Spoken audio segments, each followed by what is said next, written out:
It's been a while. I've lost track of the days. I have been stuck in this red world for too long. All there is around here is a copy of Mario Sunshine and a GameCube. I haven't seen Shadow Mario for a good while either. I have a plan though, and it all revolves around this. Mario RPG. I had it on me for this month's episode of What Is, but now I'm trapped in here. Anyway, I was able to re-engineer Mario's GameCube in order to transform it into a Super Nintendo, which then I turned into a time machine. Yeah, I kind of watch a lot of YouTube tutorials. There's one catch though. I can't seem to go through my own timeline, but other timeline. It's a bit weird and confusing, but hopefully with Mario RPG as my battery, I should be able to put my plan in motion. Huh, it's kind of funny. I remember how this game got made. Here, I'll tell you on our way out.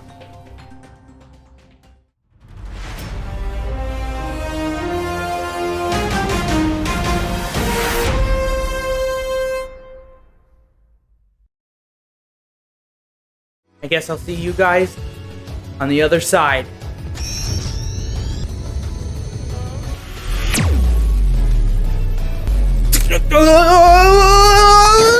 The idea of Mario RPG seems to have spawned from Miyamoto wanting to make an RPG with Mario in it, and Square wanting an RPG to do better outside of Japan. By the way, if Square sounds familiar, they are the people behind Final Fantasy and would later become Square Enix, who are known for games like Kingdom Hearts. After a discussion between the two parties, they decided to collaborate for a Mario game. Development would start in 1994, and the first hurdle the team would have to hop over is how to make Mario an RPG. This matter was taken very seriously on both sides. Square employees would outright say that this isn't Mario, or Mario would never do that during the creation of the game. This made it somewhat difficult to pin down how to make Mario, a fast, precise platforming game, into a slow RPG. One of Mario RPG's directors had a pretty good idea on how to fix this. Chihiro Fujioka decided that they would import the two styles. As Fujioka said in an interview, the answer was, this is a Mario RPG. This would fix the gameplay problem the team was dealing with, but there was one more huge roadblock for them. Mario's graphics have always been a very unique style, and Square really wanted to try to recapture it for Mario RPG. But no matter how hard they tried, it would just never fit. So Nintendo would decide to go elsewhere for the graphics. After a whole year, the graphics would finally be worked out. The only thing left for them is the camera, an isometric view, which looks like this. Mario RPG would be announced at a Fijum Festival event in Japan in 1995, and would later be released in America on May 13, 1996. It was released much earlier in Japan on March 9, 1996. I read this was due to some delay with the game's translation. It would also be one of 7 SNES games in America to be released with a special processor to help the game load and render quicker. And that's how I was able to use it to power up my time machine. Now, I'm just here to look for someone. Give me 1 second. Oh boy, I'm way out of my league here. Okay, here goes nothing.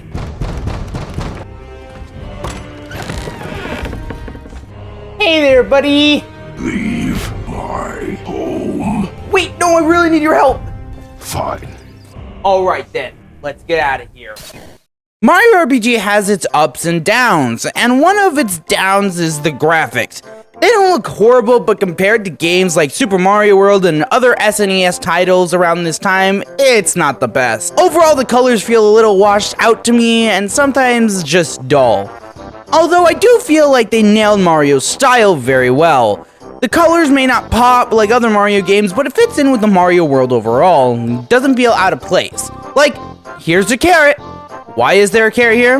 I don't know, but somehow it fits in with the game. I could definitely see these things being in a Mario world. So yeah, the graphics don't hit right on the mark, but they're good enough to pass my book. What is great without a doubt in my mind is Mario RPG's score. This game has some of my favorite tracks. Tadpole Pond has a tropical music sound with added frog croaks in the music to really make it feel like a tadpole pond.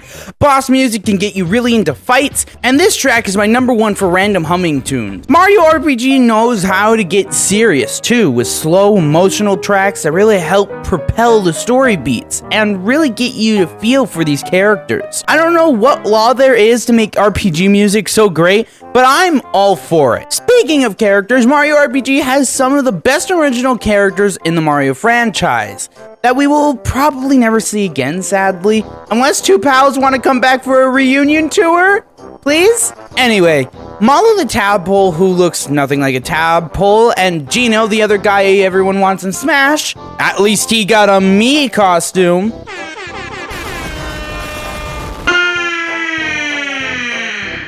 These two are iconic, even though they only got to appear in one game.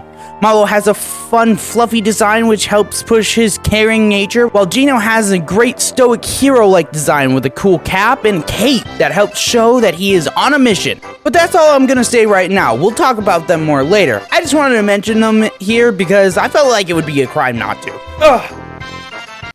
And speaking of a crime not including someone, we're here to get Andromeda. I'd never hear the end of it if I didn't include her. So now I just gotta find her. Ah! She's over there, cursing someone into her basement. Animal Crossing's weird. I really don't like them. Point is, do what you want to do. Yeah, you can do anything in Animal Crossing, blah, blah, blah. IG, what are you doing here? You said I could have this episode all to myself. Yeah, but I need your help. You see, there's this evil Shadow Mario clone who's trapped me in this red world, but I managed to hop between realities. Yeah, and I need your help to defeat him. Okay, well, that's confusing, but I'll help only if you don't bother me while I'm doing my basement curse again. Deal. Raymond will be mine. Okay, I'm out of here. Since Mario RPG is, well, an RPG, you would think that it is just like any other RPG, but you would be very wrong. Mario RPG, as I said earlier, takes elements from Mario games and RPGs to make a unique experience. Let's start with movement, since it was a huge part of the process while making the game. Square wanted to focus on movement since in Mario games, moving around is very critical to the gameplay. The thing is, movement in RPGs aren't all that important, so this would be a big challenge for them, and somehow they knocked it out of the park. Instead of only being able to move in 4 different directions, Mario can move in all 8. This allows for precise movement around creatures and platforming in a 3D setting. Mario can also jump, as he should. The actual feeling of the controls is pretty good. Mario does feel kinda heavy. He must have eaten a whole lot of spaghetti before going on this adventure, since he falls to the ground crazy fast. There's not a lot of momentum while playing this game. If you're moving forward and then stop abruptly, then Mario will stop dead in his tracks. I would take this over the more slippery, inconsistent control scheme from the other games. It definitely feels weird when you start using these controls for the first time. Thankfully, weird isn't bad. Now that we got through the Mario aspect of the game, let's talk about the RPG side. Mario RPG is a turn-based RPG. You will take turns attacking enemies you face based on your speed stat. If they are faster than you, they will get to go first and vice versa. If you win a fight, you will gain XP that will help you level up. When you level up, you will be sent to a screen where you get to choose what you want to give a character. There are 3 choices: power, health, and magic power. If you lose a fight, then you will be sent back to your most recent save, so save frequently. Along with XP, there are other ways to make yourself stronger, like buying recent armor and weapons. This RPG also has a unique way of handling actual combat. Square was worried that the game's pacing would fall short for Mario fans, since in Mario games, you're always moving and making decisions in order to make your way through a stage, while in RPGs, there's a lot of waiting. This would give Square the idea of adding timed hits. These timed hits would reward the player for paying attention to the fight. In order to land a timed hit, you have to hit the attack button at just the right time. When done properly, you will be given a damage bonus. This also works for receiving damage. Hit the defense button at just the right time to reduce incoming damage. This also works for magic attacks. Speaking of magic attacks, they're not actually called magic attacks, instead they're called special attacks, and they're powered by flower points. At the beginning of the game, you'll have a set amount of flower points, but with some exploration, you can find some items called flower tabs. These will raise your max flower points by 1. There are also items that will raise it by more. These are normally hidden away in secret chests. What is a secret chest? Well, they're pretty self-explanatory. They are invisible chests hidden around the stage and can only be obtained if you jump in a certain spot. You can learn how these work by going to the shop in Mushroom Kingdom and going into the cellar where this guy will teach you all about them. Flower tabs aren't the only thing you can get from these chests. You can also get items like mushrooms, which can heal you, or maple syrup that will replenish your flower point count. These things can also be bought from stores as well. While on the topic of shops, this is where you'll be getting all your equipment like armor, new weapons, and accessories. Accessories give your character a bonus, like jump shoes. These help Mario do a jump attack no matter the enemy, since some enemies can deflect certain attacks.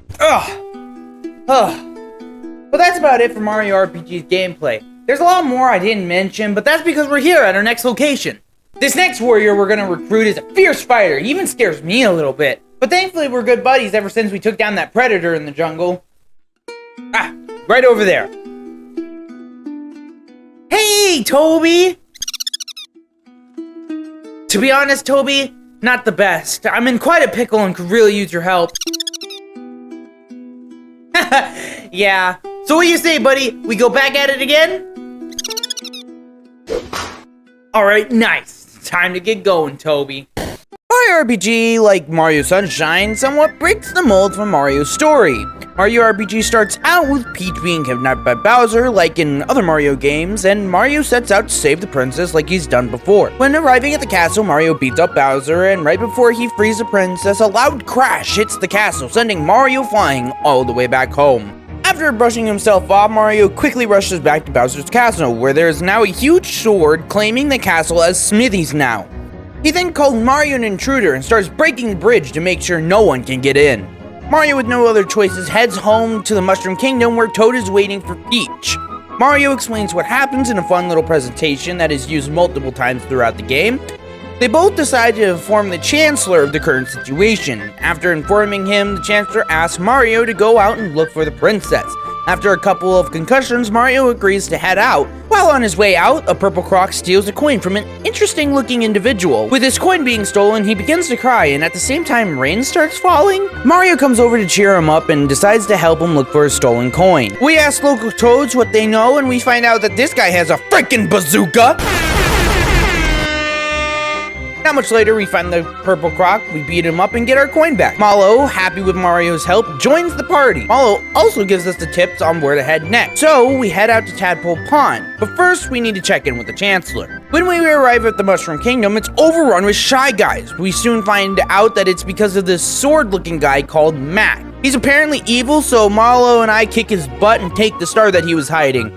We don't know what this does just yet. We think Mallow's grandfather might have more answers. We move on to Tadpole Pond, where Mallow's grandpa tells us the stars are very important, and we can find more answers at Rosetown. When we arrive there are arrows flying everywhere. When they strike, the townspeople defreeze in their place. Mallow and Mario take shelter in a nearby hotel where we meet Gaz and her cute dolls of Mario, Peach, Bowser, and a new doll named Geno. After a short play session that leaves Mario with a third concussion, he wakes up to hear Geno's gone missing and how Gaz saw him walk into the forest. Ah, kids and their silly imagination. Anyway, Mario and Mallow find this interesting and head out to the forest to find out what is happening. Shortly after, they find the bow guy with another star thingy. We hide ourselves to find out what's going on when Geno falls from the sky and starts to battle this guy. We help Geno out to defeat the bow guy, and Geno reveals that he's actually some star god from the Star Road or whatever. I actually wasn't paying attention. I did get that we need to collect these star things called star pieces to repair the Star Road, so our three heroes head out to save the world. Mario RPG has always held a special place in my heart. Every December, me and my brothers huddle together and take on the evils that lurk in the world of Mario RPG. My opinion on Mario RPG might be a bit biased here, but I believe that if you can find a way to get your hands on this classic, that you give it a go. It's a great game with great characters and an amazing story. I might not like Mario Sunshine, but don't let anyone tarnish a good memory of a game. If you enjoy Mario Sunshine or have good memories playing it with family or friends, hold on to that. That is what makes games so great. But don't shove your opinion onto others and get angry when they disagree. And that's why today we're gonna take down Shadow Mario. So who's with me? Boy. If I weren't with you, I wouldn't have stopped my show. By the way, I have to get back to that. Can we get this over with? It's my show. Okay, IG. Sure. Anyway, based on my calculations, Shadow Mario should be here any minute. So everyone be ready. Oh no! What is this? We're all here just to kick your butt! Ha! I'd like to see you try.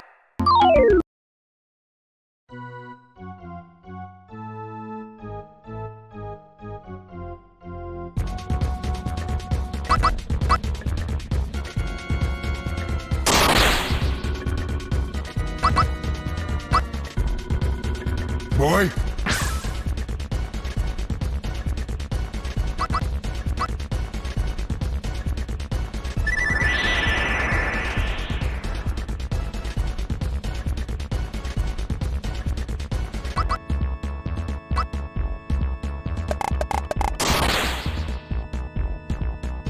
Is that all you've got? Try to get through this.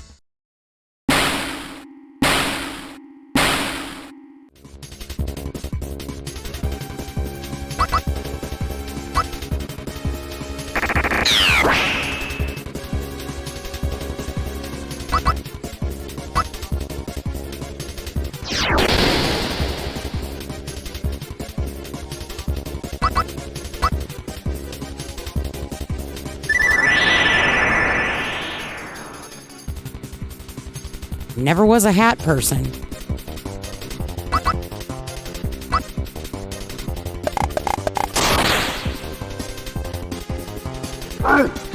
Take this, you insufferable rodent.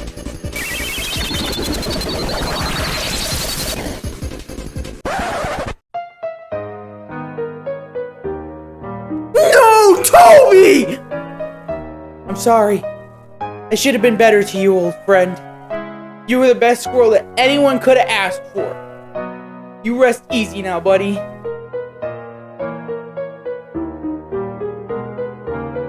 I'm not crying. You're crying. Now that's it! You've tortured me for too long now! It's time for me to send you to the place of no return, aka death!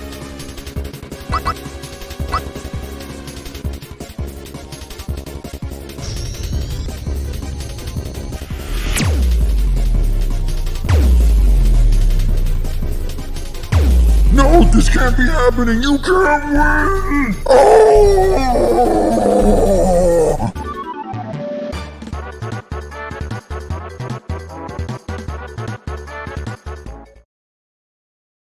Okay, before the Super Nintendo runs out of juice, I'm gonna send you all back home.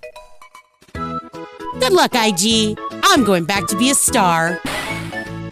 Boy. Ugh. Well, I guess I'm not using that anymore. Time to get out of here.